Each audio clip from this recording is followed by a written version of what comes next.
नमस्कार, विचार मंथन में आपका स्वागत है। उत्तर प्रदेश की राजनीति में अप्रत्याशित बदलाव लगातार जारी है। आज पूर्व मंत्री स्वामी प्रसाद मौर्य सपा के कार्यालय में जमकर दहाड़े और कहा, सुन लो, 80 और 20 की लड़ाई कहने वालों, अब ये लड़ाई 85 और 15 की होने जा रही है। और कहा कि हम जहां भी जाते हैं वहां सरकार बनती है और जहां से चले आते हैं वहां की सरकार चली जाती है। और उन्होंने इस दृश्य से बसपा का उदाहरण दिया कि देखिए, हम चले आए, अब मायावती कहाँ है, आप देख लीजिए। ये जीता जागता उदाहरण है। बीजेपी में आए, बीजेपी कहाँ थी और कहाँ पहुँच गई। और आज हम सपा में भी आ गए हैं। अब योगी सरकार का जाना बिल्कुल तय है। बहरहाल जो हालात हैं उसमें एक तरीके से देखा जाए तो बीजेपी को एक बड़ा झटका लगा है, क्योंकि उसके 3 मंत्री और 11 विधायक अब तक टूट चुके हैं। अपना दल के भी विधायक टूट गए। ये सब शरण पा रहे हैं समाजवादी पार्टी में। निरंतर रणनीति बन रही है। बीजेपी ने भी अब दलित का चेहरा, ओबीसी का चेहरा आगे करने का निर्णय ले लिया है। केशव प्रसाद मौर्य लगाए गए हैं इस काम में। और आज योगी आदित्यनाथ ने एक दलित के घर में भोजन भी करके दलित दांव भी चला है।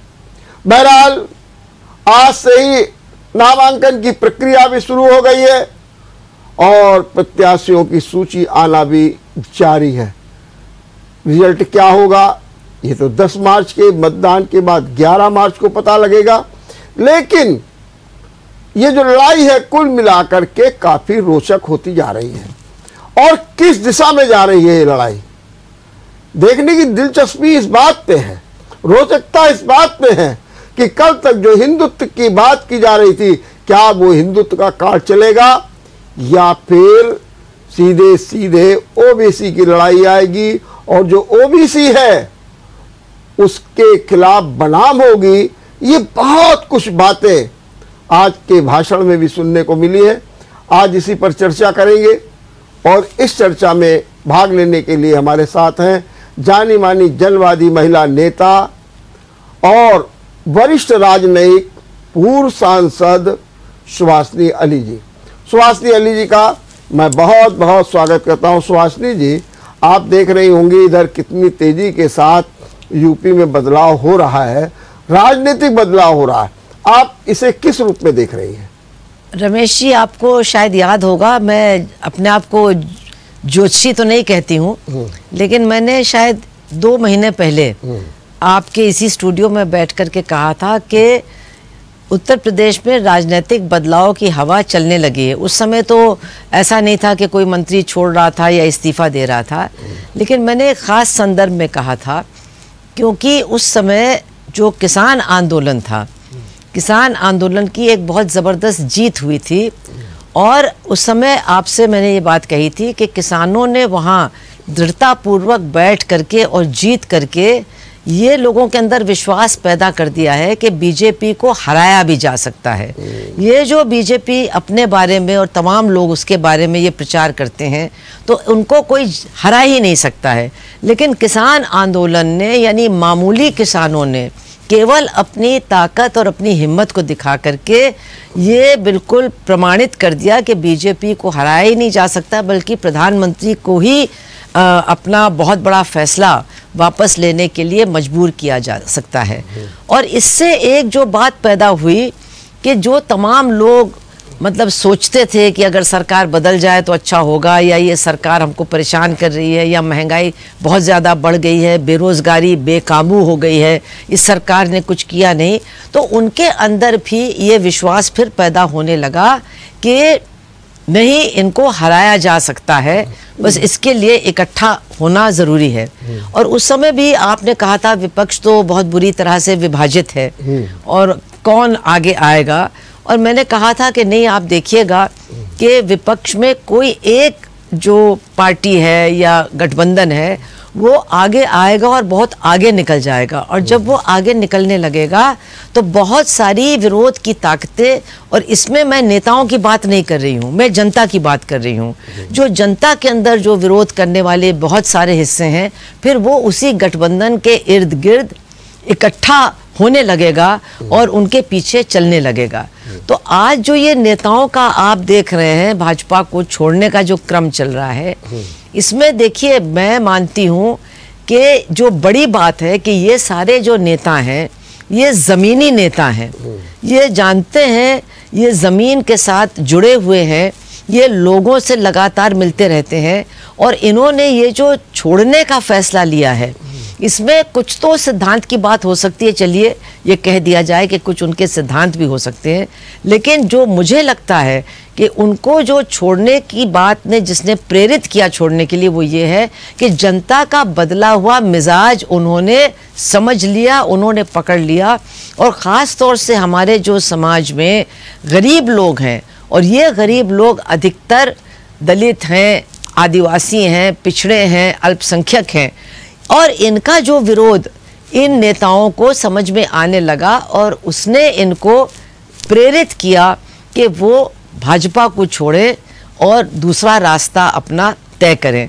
और ये सब मैंने कहा ज़मीनी नेता हैं। जो मौर्य जी हैं, उन्होंने 2017 नहीं 1990 से नहीं, जो जब पिछली इनकी सरकार बनी थी 2017 में भी निश्चित रूप से उन्होंने जब बसपा को छोड़ा और भाजपा को ज्वाइन किया, तो उस समय भी उनको इस बात का पूरी तरह से ज्ञान था, अनुभव हो रहा था कि हवा अब भाजपा के पक्ष में चल रही है, और इसलिए उन्होंने उस समय भी मतलब अपनी पार्टी को बदलने का काम किया। तो इनका बदलना इस बात का संकेत है कि जनता में बदलाव आ रहा है, जनता की सोच में और जनता के फैसलों में बहुत तेजी के साथ बदलाव तो आ क्या रहा है। ये लोग राजनीति के मौसम वैज्ञानिक है क्या, जो इनको पता लग गया? नहीं, ये लोग वैज्ञानिक नहीं। हम तो देखिए, मैं अपने आप को नहीं कहती हूँ कि मैं बहुत ज्ञानी हूँ, मैं तो यहाँ कानपुर में एक शहर में रहती हूँ, मैं तो बहुत ज्यादा मतलब गाँव में या उस तरह से नहीं,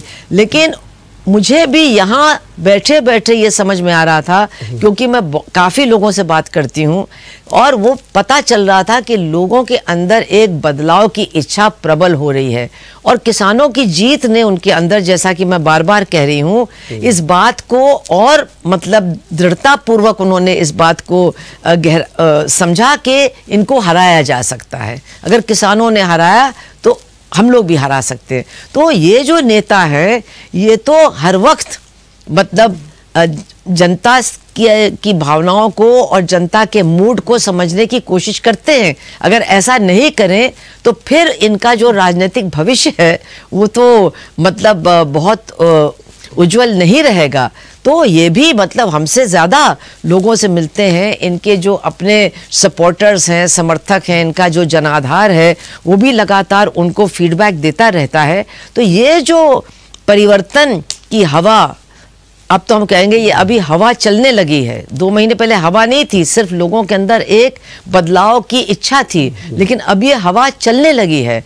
अब ये देखना है कि ये हवा आंधी बनती है कि इसका क्या होता है, ये तो अगले हफ्ते 10 दिन में पता चल जाएगा। एक बात कहा जा रहा है कि जैसा कि उन्होंने अपने इस्तीफों में भी लिखा है कि दलितों की, पिछड़ों की, किसानों की, और साथ में उन्होंने ये भी लिखा बेरोजगारों की, लघु और मध्यम व्यापारियों की उपेक्षा की गई, उनकी सुनी नहीं गई।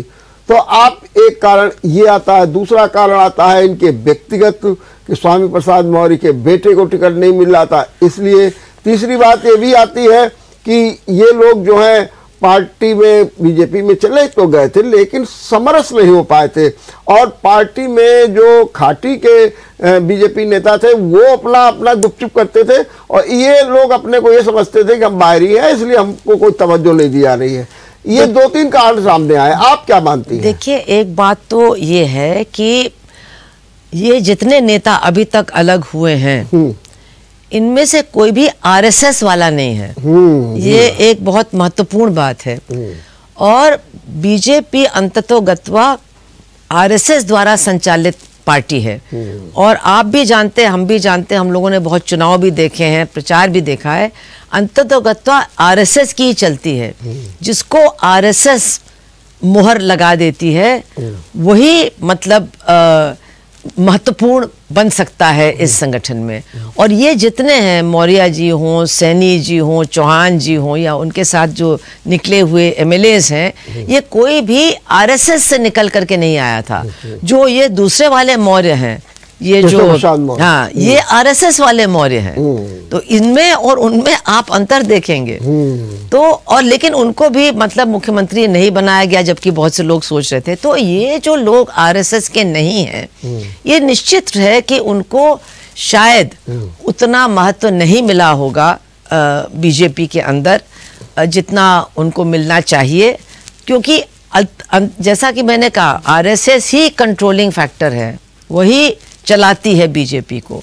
तो ये तो एक निश्चित रूप से बात है।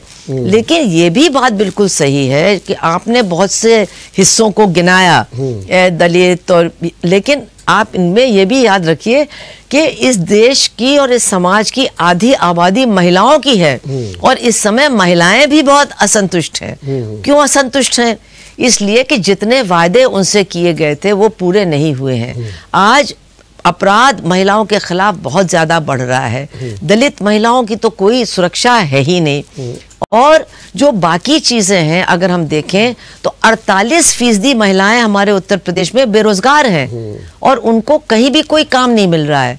जो थोड़ा बहुत काम इधर उधर मिलता था वो भी उनसे छिन गया है। जैसे हमारे यहाँ 181 का एक हेल्पलाइन चलती थी महिला पीड़ित महिलाओं के लिए, उसमें बहुत सारी पढ़ी लिखी लड़कियों को काम भी मिला, वो योगी जी ने बिल्कुल बंद कर दिया। जो मनरेगा में काम मिलता था, तो जब 2020 में प्रवासी मजदूर लौटे तो मनरेगा का बजट 1000 मतलब 100 करोड़ से ज्यादा हो गया उनको काम देने के लिए, लेकिन फिर वो काट दिया गया। अब वो 73,000 करोड़ हो गया। उसमें जिन लोगों ने काम किया उनको काम का पैसा भी नहीं मिला और बाकी लोगों को काम नहीं मिल रहा। तो बहुत सारे कारण हैं जिनकी वजह से महिलाएं भी बहुत असंतुष्ट हैं। और शायद सबसे बड़ा कारण है महंगाई। महंगाई इतनी बढ़ गई है और जो मतलब आवश्यक वस्तु हैं उसकी महंगाई इतनी बढ़ गई है कि महिलाओं में बहुत रोष है और बहुत असंतोष है। लेकिन तो क्या फिर इस दृष्टि से देखा जाए तो प्रियंका गांधी ने जो कार्ड खेला है 40% महिलाओं का, नहीं, और जिस तरीके से वो अभियान चला रही हैं, तो आपके हिसाब से तो फिर नहीं देखिए, ऐसा मैंने देखिए पहली बात तो ये है कि विपक्ष में आगे कौन है। हम कह सकते हैं कि हम जितना महिलाओं के लिए लड़ते कोई नहीं लड़ता, लेकिन हमको मालूम है कि इसका मतलब ये नहीं कि अपने आप सारी महिलाएं हमको वोट दे देंगी। नहीं, मतलब एक तो लोगों का असंतोष और उनका गुस्सा, और फिर उनको दिखाई दे रहा है कि कोई आगे है जो इनको शायद हरा सके। तो ये जो बात है ये बहुत महत्वपूर्ण है लोगों के इस गठबंधन के साथ जुड़ने का, बहुत बड़ा ये कारण है। और बाकी मजदूरों में भयानक असंतोष है क्योंकि जितने कानून थे मजदूरों के हक में वो सब खत्म कर दिए गए। आज कोई भी मजदूर कानून नहीं है। लेकिन जो कहा गया था मजदूर कानून हम खत्म करेंगे तो बहुत सारा पूंजी निवेश होगा, बहुत सारी नौकरियां आएंगी, तो वो भी कुछ नहीं हुआ, बल्कि नौकरियां घटी हैं और सारा पब्लिक सेक्टर, सारे सरकारी महकमा बेचा जा रहा है। तो किसान का तो असंतोष मतलब जग जाहिर है। आज भी किसानों में बहुत रोष है क्योंकि आज भी उत्तर प्रदेश में उनकी जो फसल है उसकी खरीद सरकार नहीं कर रही है। और अभी मैं आपको बताऊं, आंकड़े आए हैं कि सबसे कम गेहूं और धान की खरीद सरकार करती है, मतलब 10% भी नहीं करती है। और अब उन्होंने एक नया नोटिस जारी किया 2 दिन पहले जिसमें एमएसपी पाने के लिए और भी उन्होंने गुणवत्ता के मतलब शर्तें रखी हैं जो यहाँ किसान पूरा कर ही नहीं पाएगा क्योंकि उसकी जो फसल है, अगर वो उसमें पानी है तो उस पर उसका कंट्रोल नहीं है, अगर उसमें पानी कम है उस पर भी कंट्रोल नहीं है, जो गन्ने का बकाया है वो भी अभी तक लोगों को नहीं मिला है। और फसल पैदा करने की जो लागत है, अभी आप देख रहे हैं हाहाकार मची है खाद को लेकर के। बिजली का सबसे ऊंचा दर है हमारे उत्तर प्रदेश में, पानी भी बहुत अब मुश्किल से लोगों को मिल रहा है। तो जो असंतोष है लोगों का वो तो व्याप्त है ही, लेकिन अब असंतुष्ट लोगों को एक विकल्प भी नजर आ रहा है, देखिए, और वो बहुत जरूरी है। मेरा एक सवाल ये भी है कि जरा ये हमको बताइए कि जो भाजपा का हिंदुत्व कार्ड है वो तो चला जाएगा कि अयोध्या से लड़ रहे हैं योगी आदित्यनाथ जी, वो कहते हैं कि 160 सीटों पर उसका असर होगा। केशव प्रसाद मौर्य सिरातू से लड़ रहे हैं, बैकवर्ड बेल्ट से। आप कह रहे हैं कि नहीं, स्वामी प्रसाद यहाँ के फाफा मऊ के हैं, वहाँ से लड़ेंगे। तो बहरहाल डैमेज कंट्रोल करने की बात की है। तो क्या हिंदुत्व कार्ड जो 2017 में चला गया वो इस बार भी चला जाएगा? तो वो क्या इस सबको परास्त नहीं करेगा? रमेश जी, आपको 17 के चुनाव की मैं थोड़ी याद दिलाती हूँ। हाँ, वो हिंदुत्व का कार्ड तो चलाया गया और वो तो भाजपा की मतलब जो उनका मुख्य जिसको है केंद्र बिंदु है उनकी राजनीति का, वो यही है धर्म के नाम पर ध्रुवीकरण करना। और वो लेकिन उन्होंने बहुत चतुराई के साथ जो दलित जातियां हैं, मतलब जाटव को छोड़ करके, और जो ओबीसी जातियां हैं यादव को छोड़ करके, उनको भी अपनी तरफ खींचने के लिए बहुत कुछ किया भाजपा ने 2017 में। मतलब नेताओं को तोड़ा, उनके लोगों को टिकट दिए, उनके लिए इतिहास तैयार करके उनके बीच में रखा। और एक प्रचार उनका बहुत तेजी के साथ हुआ कि मायावती जी के राज में केवल जाटवों का फायदा हुआ और मुलायम सिंह और अखिलेश के राज में केवल यादवों का फायदा हुआ। और उसकी वजह से वो तमाम जो ओबीसी जातियां हैं नॉन यादव और जो तमाम दलित जातियां हैं नॉन जाटव, उनका एक बहुत बड़ा जुड़ाव भाजपा के साथ हुआ और उसका बहुत फायदा भाजपा को उस चुनाव में हुआ। तो केवल हिंदुत्व ही नहीं था, केवल धार्मिक ध्रुवीकरण नहीं था, वो तो था ही, लेकिन इसके साथ साथ नीचे तमाम इन उपजातियों को जोड़ने का काम भी भाजपा ने बहुत बहुत मेहनत करके किया। और मुझे लगता है उनको लगा कि हमने ये कर दिया, अब ये बना रहेगा, अब हमको इस दिशा में और कुछ करने की जरूरत नहीं है। और इसलिए अगर हम इनकी सरकार को देखें तो सरकार के बनने के 40 दिन के अंदर शब्बीरपुर का कांड हो जाता है सहारनपुर में, और उसके बाद फिर हम देखते हैं कि जो नेशनल क्राइम रिकॉर्ड्स ब्यूरो है वो कहता है कि दलितों का उत्पीड़न और दलितों पर होने वाले हमले बहुत ज्यादा उत्तर प्रदेश में बढ़े हैं। तो इसका भी तो आखिर असर पड़ेगा कि जिनको आपने लुभाया फिर आपने उनकी कोई परवाह नहीं की। और जब हम कहते हैं ओबीसी, तो ठीक है ये ओबीसी के नेता हैं, लेकिन बाकी ओबीसी कौन है? ओबीसी है किसान, ओबीसी है मजदूर, ओबीसी है वो 69,000 लड़के और लड़कियां जो रोज सड़कों पर डंडे खा रहे हैं, जिनको मतलब भर्ती होना था और जिनकी भर्तियां नहीं हो रही। यही तो सब, ये सब ज्यादातर ओबीसी हैं, दलित हैं। तो हम जब ओबीसी कहते हैं तो ये कैटेगरीज जो हैं, ये कैटेगरीज ओवरलैपिंग हैं। मतलब मजदूर, किसान, महिला, ये भी ओबीसी हैं, ये भी दलित हैं, ये हमको भूलना नहीं चाहिए। चलिए एक बात और है, क्या इनके हिंदुत्व कार्ड को देखते हुए भी अभी आप देखिए, आज देखा मैंने स्वामी प्रसाद मौर्य बोल रहे हैं, अखिलेश भी बोल रहे हैं, मुसलमानों कोई बात नहीं कर रहा। ओबीसी की तो बात खूब हो रही है, अनुसूचित जात की बात हो रही है, अनुसूचित जनजात की बात हो रही है, पिछड़े वर्ग की बात हो रही है। ये तक कहा गया कि टेट में जो 19,000 सीटें थी वो जनरल्स को दे दी गई। इसी प्रकार से उन्होंने और उदाहरण दिए कि आईएएस में भी कुल लोगों का जो किया गया उसमें सब सवर्ण कर दिए गए और एक को भी नहीं रखा गया।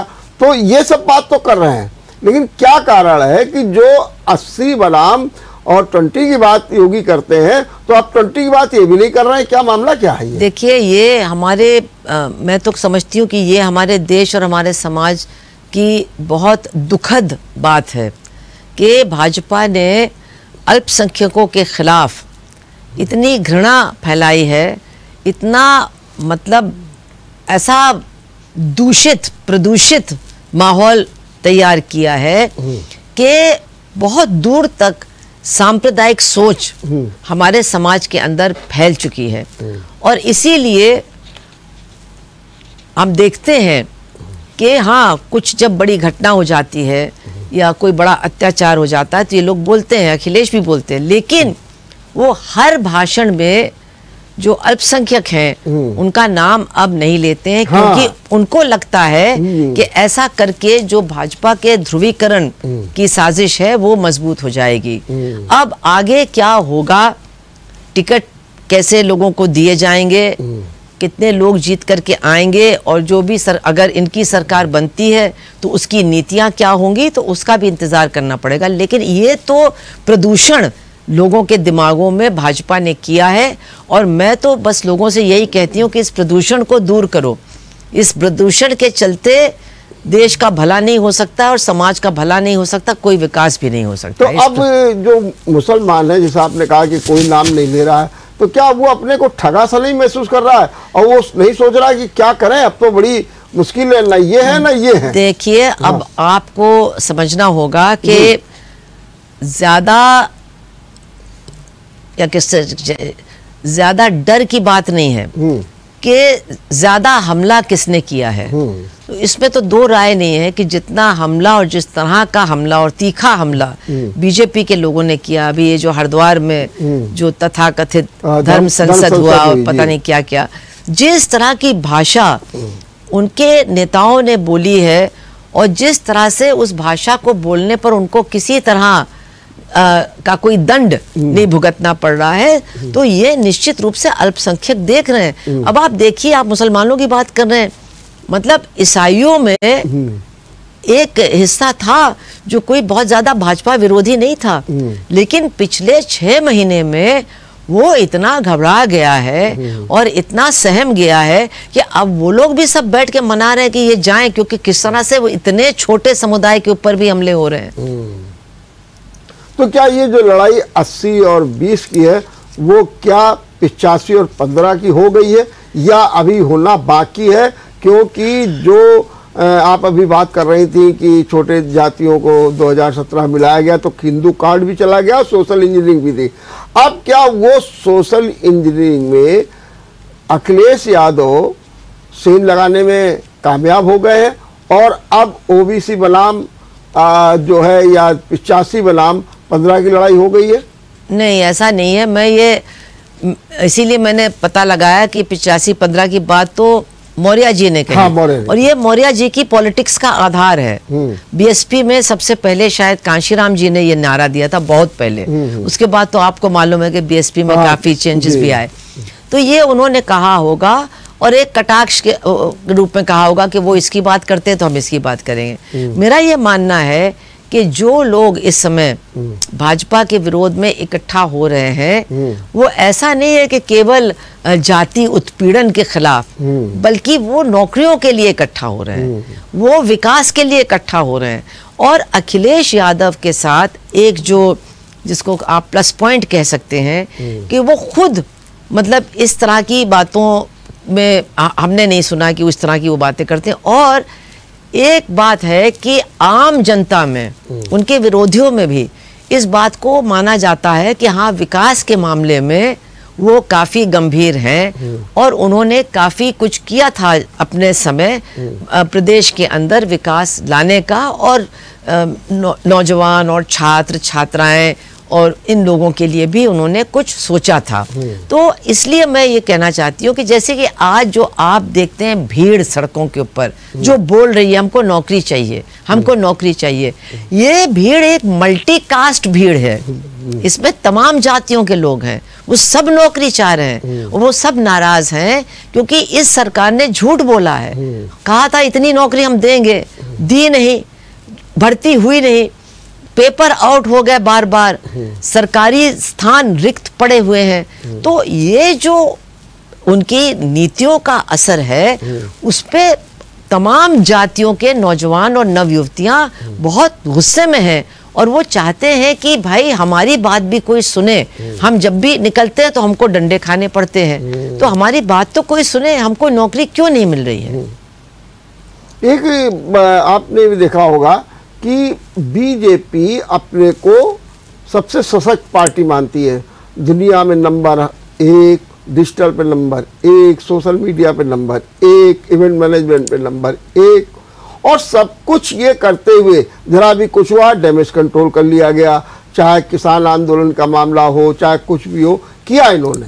लेकिन ऐसा कौन सा कारण एकदम था, या अंदर अंदर ही कुछ ऐसा चल रहा था? क्योंकि 2019 में 140 विधायकों ने विधानसभा सदन में ही धरना दिया था। जी, कि मेरी कोई सुनी नहीं जाती है। जी बिल्कुल। तो क्या वो जो उस समय उन लोगों को दबा दिया गया था, ऐसा माना जा रहा, तो क्या वही सब विस्फोट अब कर गया है, या फिर कुछ ऐसा भी था कि बीजेपी में अपनों की जो केमिस्ट्री चल रही थी उसने जो है ऐसा विस्फोट करने के लिए मजबूर कर दिया? ये आपने बहुत अच्छी बात का याद दिलाया। बहुत से लोग भूल गए हैं उन 140 विधायकों का धरना, लेकिन ये उस समय हुआ था, आप याद रखिए, जब सेंट्रल गवर्नमेंट में मोदी बहुत बड़ी बहुमत के साथ आए थे।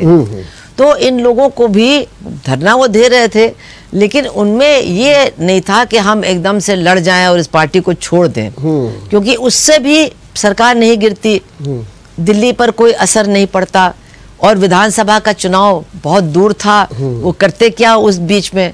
तो वो अलग अलग तरीके से उनको शांत कर दिया गया, या कहिए उनको कुछ हद तक संतुष्ट कर दिया गया। लेकिन उसके बाद से बहुत कुछ हुआ है। देखिए, हमको याद करना चाहिए कि 2019 का चुनाव भी, वो जो कुछ घटनाएं घटी जिनकी वजह से वो चुनाव का पूरा रुख बदल गया, लेकिन उसके बाद से लगातार बीजेपी का ग्राफ गिर रहा है। विधानसभा के चुनाव में उनका प्रदर्शन अच्छा नहीं हुआ। महाराष्ट्र में जो उनके सबसे पुराने साथी थे, उन्होंने उनका साथ छोड़ करके उनको अलग करके सरकार बना ली। अकाली दल ने भी उनके साथ मतलब अपना नाता रिश्ता तोड़ दिया, और केरला में, बंगाल में और तमिलनाडु में उनकी हार भी हो गई। तो ये सब बातें लोग देख रहे हैं, और मैं जो बार बार कह रही हूँ कि उत्तर प्रदेश में इस सरकार का रिकॉर्ड बहुत खराब है। देखिए, इनके पास मेरे ख्याल से 300 से ऊपर विधायक हैं, और पूरा विपक्ष जो है सिमटा हुआ है 50 या इसमें। तो इनके सामने एक ऐसा मौका था जो बहुत कम सरकारों को मिलता है, कि बिना किसी रोक टोक के, बिना किसी रास्ते में रोड़े के वो अच्छा काम कर सकते थे, प्रदेश की जनता को विकास और कुछ राहत दिलाने का काम कर सकते थे। तो सवाल ये है कि क्यों नहीं किया? आज हर आदमी यही पूछा, क्यों नहीं किया? और फिर हम जैसे लोग जवाब देते हैं कि भाई उनका एजेंडा विकास है ही नहीं, उनका एजेंडा गरीबों को, मजदूरों को, किसानों को, महिलाओं को राहत देने का है ही नहीं। अगर ये एजेंडा होता तो कुछ तो उत्तर प्रदेश में हमको दिखाई देता, कुछ भी नहीं दिखाई दे रहा है। इसका मतलब इनका एजेंडा कुछ और है, और मैं ये मानती हूँ कि इनका एजेंडा इस देश के चरित्र को ही बदलने का है, क्योंकि इन लोगों ने 1950 से आज तक कभी भी इस संविधान को नहीं माना। उन्होंने उस समय भी कहा था, और जब ये राम मंदिर का शिलान्यास हुआ तो भागवत जी ने वहाँ मनुस्मृति से मतलब श्लोक भी सुनाया। तो उनका झुकाव, उनका लगाव मनुस्मृति से है।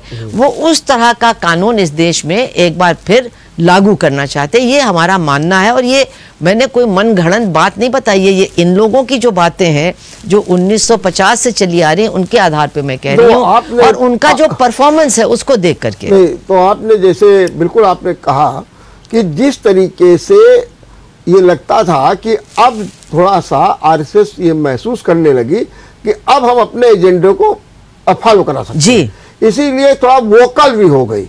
पहले तो मुझे मालूम है कि आरएसएस बहुत गुप्त तरीके से काम करती थी, अब वोकल भी हो गई। अब हर बात में प्रतिक्रिया भी देने के शुरू हो गया।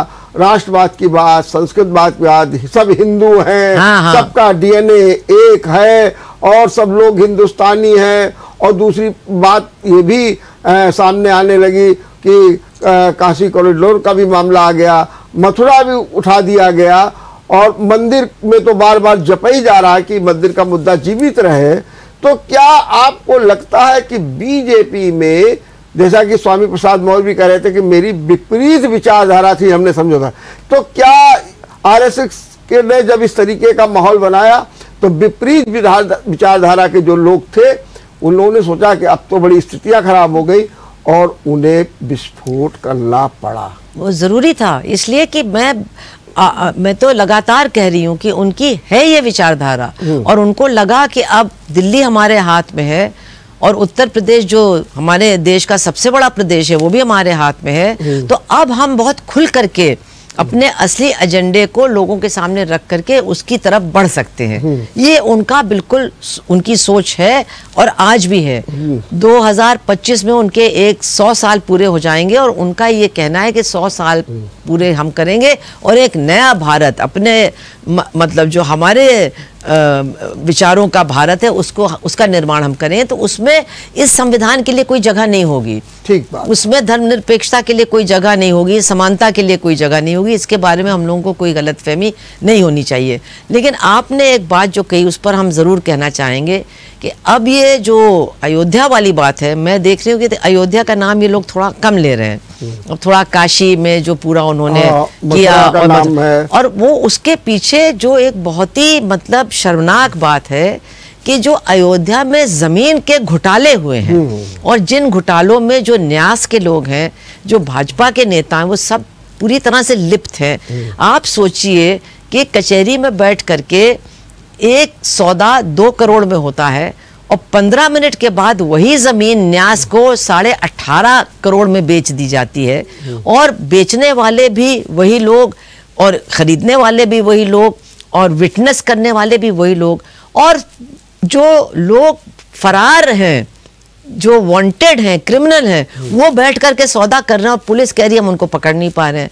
उसके बाद अभी दिसंबर में आपको मालूम है और खुलासा हुआ कि बहुत सारे अधिकारियों के रिश्तेदारों ने वहां जमीन खरीदी है, और जो दलितों की जमीन थी वो भी फ्रॉड करके लिया गया। मतलब ये तो सरकार ने जो इंक्वायरी बिठाई तो वो जो सौदा था उसको रद्द भी कर दिया, इसका मतलब कि वो हुआ था। तो ये घोटाले हो रहे हैं और लोगों को ये भी समझना चाहिए कि इन लोगों ने राम के नाम पर तो फायदा उठाया, चलिए हर तरह का उठाया, लेकिन अब भ्रष्टाचार करके मतलब क्या करना चाहते हैं, ठीक बात, ये बहुत ही परेशान करने वाली बात है। हम चर्चा कर रहे हैं उत्तर प्रदेश के एक नए परिदृश्य, वो भी राजनीतिक।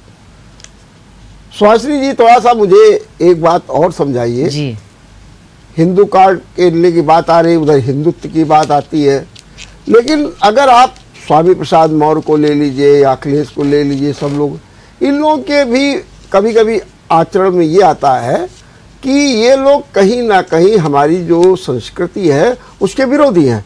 अगर यूँ ही देखिए कि स्वामी प्रसाद मौर्य के खिलाफ जो एक वारंट जारी हुआ है, ये बहुत पुराना है, 2011 के लगभग का, उसमें क्यों हुआ? क्यों वो कहते हैं कि देवी देवताओं को पूजा मत करो, एक घोर अपमानित शब्द का प्रयोग जैसा किया उन्होंने, और ये कुछ नहीं है और हमें है, और वहाँ पर उनके खिलाफ मुकदमा भी हो गया। क्या जब ऐसे लोग अगुवाई करेंगे तो आम जन नहीं सोचेंगे? जैसे अभी इमरान मसूद आए तो एक सोशल मीडिया में चल गया कि बोटी बोटी काटने की मोदी को बात करने वाला सपा में शामिल हो गया। जब इस तरीके के लोग आएंगे तो आम जन में थोड़ी सी जो है विचलन नहीं होगी? देखिए, जहाँ तक मौर्य जी की बात है तो उन्होंने ये भाषण 2014 में दिया था, और इस भाषण के 2 पहलू मैं आपके सामने रखना चाहूँगी। पहला पहलू तो ये है कि अगर आप पेरियार को देखें, अगर आप डॉक्टर अंबेडकर के भी बहुत से लेख को देखें, या आप फुले को देखें, तो बहुत सारे लोग जिन्होंने देश में ख़ास तौर से वर्ण व्यवस्था के खिलाफ अभियान चलाया, उन्होंने इस तरह की बातें कही हैं जो स्वामी प्रसाद मौर्य ने भी कही। तो उन्होंने ऐसा कुछ नहीं कहा जिसको आप कहें कि बिल्कुल कोई मतलब और कोई कहने वाला नहीं था। उन्होंने ये कहा कि हम अपने देश में जो बहुत सारे जानवर हैं उनकी पूजा करते हैं, लेकिन जिसको हम अपने से छोटी जात का मानते हैं उसका हम अपमान करते हैं। ये उनका कहने का सार था। खैर, तो ये उन्होंने कहा। तो एक तरफ तो मैं ये कहूँगी कि ऐसी बातें, जैसा कि मैंने कहा, एक लंबी परंपरा है वर्ण व्यवस्था के खिलाफ लड़ने वालों की, जहाँ इस तरह की बातें हुई हैं। लेकिन बड़ा सवाल ये है कि उनका भाषण 2014 में हुआ और उन्होंने 2017 में भाजपा ज्वाइन की, और वो भाजपा में उनका स्वागत हुआ और उनको बड़ा मंत्री पद भी दे दिया गया। तो भाजपा ने उनका स्वागत क्यों किया? जो अपने आप को कहते हैं कि हम ही मतलब परंपराओं और संस्कृति के रखवाले हैं। जब उनको जरूरत थी तब तो उन्होंने सब कुछ ताक पर रख करके उनको ले लिया, उनको मंत्री भी बनाया। अब जब उन्होंने उनका साथ छोड़ दिया है तो अब वही पुरानी बात को लेकर के उनके खिलाफ मुकदमा भी कायम हो गया और कह रहे हैं कि हम जेल भी भेजेंगे।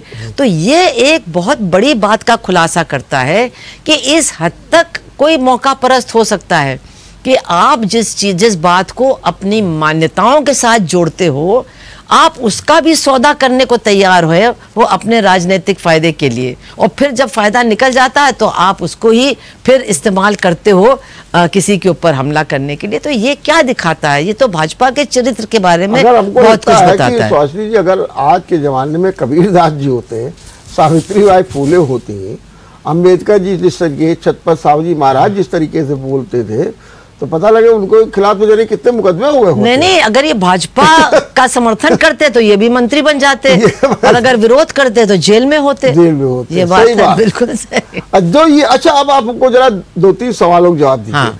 कुल मिलाकर के अब उत्तर प्रदेश की जो लड़ाई है वो कहाँ जा रही है, कैसी होगी, और आपको क्या भविष्य दिखता है?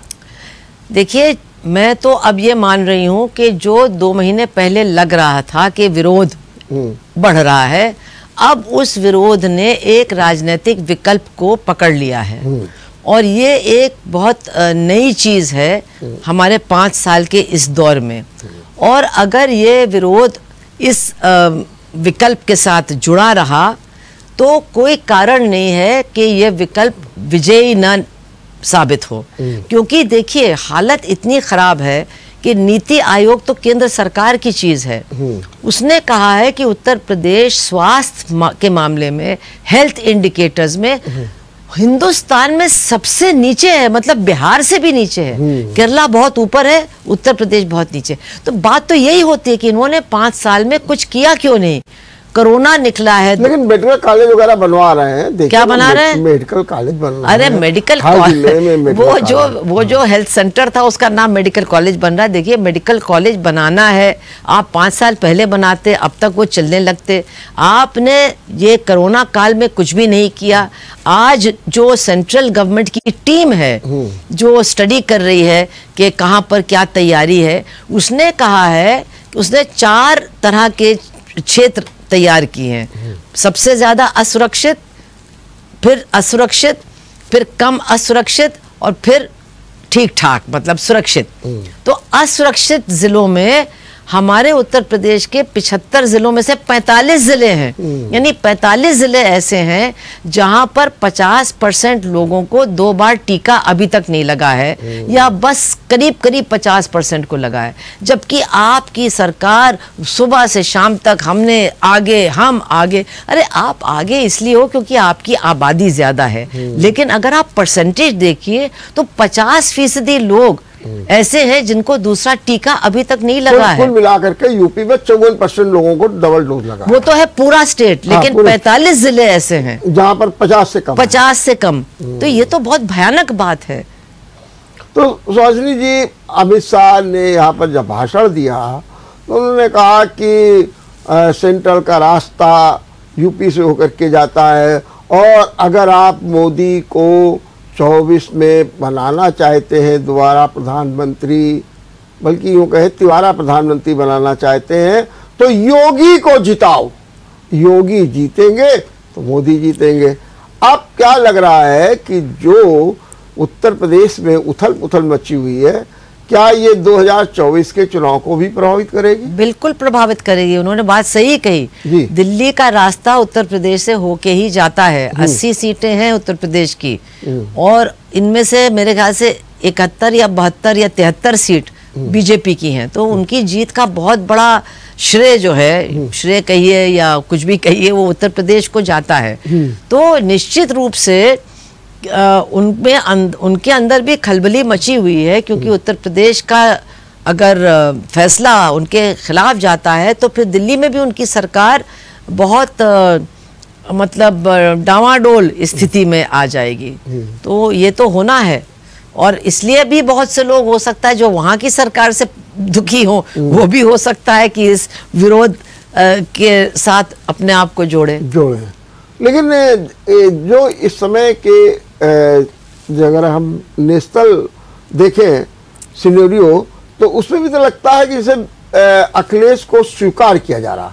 आज एक मंत्री भाषण दे रहे थे, कह रहे थे अब की तो मुख्यमंत्री बनाएंगे, फिर प्रधानमंत्री बनाएंगे। उसी ओर अगर शरद पवार की बात देखी जाए तो वो भी खुल करके समर्थन कर रहे हैं, राजद तो खैर कर ही रहा है। और सबसे बड़ी बात, शिवसेना के संजय राउत कह रहे हैं कि 100 लोग बिल्कुल निकलने के लिए तैयार बैठे हुए हैं, विद्रोह होने की स्थिति में है।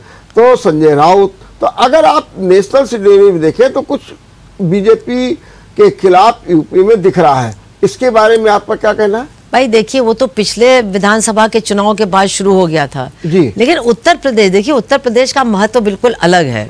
अभी उत्तराखंड का भी चुनाव होगा, पंजाब का भी होगा, सबको मालूम है। लेकिन उत्तर प्रदेश का महत्व उसके आबादी की वजह से कहीं ज्यादा है, और इसीलिए ये लोग सब कह रहे हैं कि हम लोग अखिलेश के साथ हैं, हम लोग अखिलेश के साथ हैं। तो मतलब उसको प्रदेश के अंदर और प्रदेश के बाहर दोनों तरफ से समर्थन मिल रहा है, क्योंकि जो लोग दिल्ली की सरकार को हिलाना चाहते हैं वो भी अब जुट गए हैं कि अगर उत्तर प्रदेश में बदल होता है तो फिर दिल्ली में भी परिवर्तन होने की संभावनाएं बढ़ जाती हैं।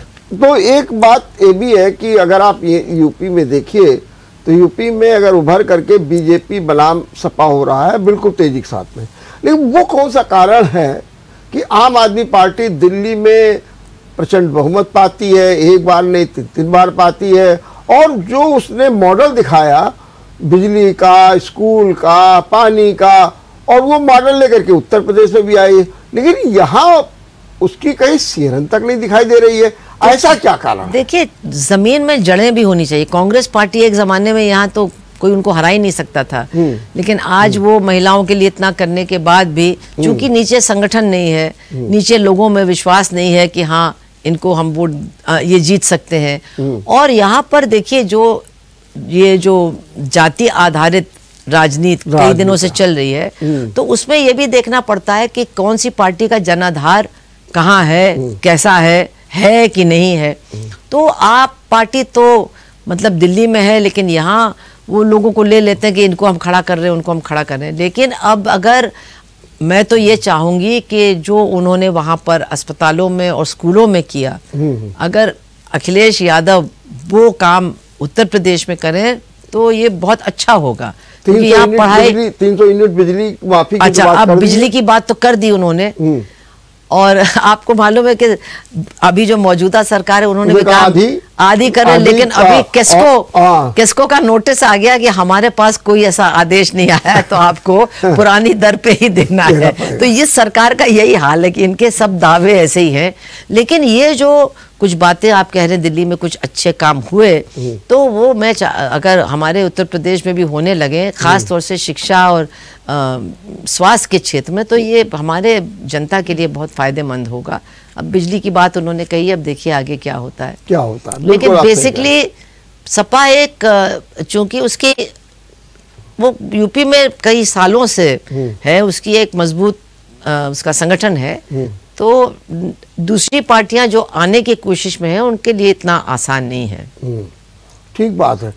एक बात आपने हो गई, मैं अंतिम सवाल आपसे पूछ रहा हूं, क्या अभी भी आपको कुछ और बदलाव, परिवर्तन, जैसा कि कई बार ये कहा गया कि 20 तारीख तक इसी तरीके से इस्तीफे होते रहेंगे, किसी ने कहा कि 100 इस्तीफे होंगे, रोज एक इंजेक्शन लगाया जाएगा बीजेपी को, तो इस बारे में आपका क्या कहना? आपने कुछ स्टडी की है? देखिए, अब स्टडी की बात नहीं है। हाँ। आप भी जानते हैं, हम भी जानते हैं कि जो नेता होता है, जिसको चुनाव में जीतना होता है, वो तो फिर देखता है कि भाई हवा कहाँ है, भीड़ कहाँ है। तो अगर इसके पहले बीजेपी की तरफ लोग इसी तरह से भागते थे, अब अगर दूसरी तरफ हो रहा है तो ये बिल्कुल हो सकता है कि और लोग भी छोड़े। लेकिन उनको लेने की भी एक समस्या है, क्योंकि कितनी सीटें हैं, कितने लोगों को टिकट दिया जाएगा, ये भी एक समस्या। लेकिन ये निश्चित रूप से ये क्रम लगता है कि जारी रहेगा। तो क्रम जारी रहेगा बदलाव का, निश्चित रूप से। बहुत बदलाव का तो की तो हवा तेज होगी। चलिए, बहुत बहुत धन्यवाद सुहासिनी जी, आपने बहुत अच्छे ढंग से अपनी बात रखी। और हम चाहते हैं कि आप इसी तरीके से हमें अपने तर्क संगत विचार प्रस्तुत करते रहिए। जैसे आपने कहा, मैं भविष्यवाणी नहीं करती हूँ, लेकिन देखा वही जो आप मेरे चैनल में आप कह गई थी। खैर, आपको एक बार फिर बहुत बहुत धन्यवाद। बहुत बहुत धन्यवाद आपका भी।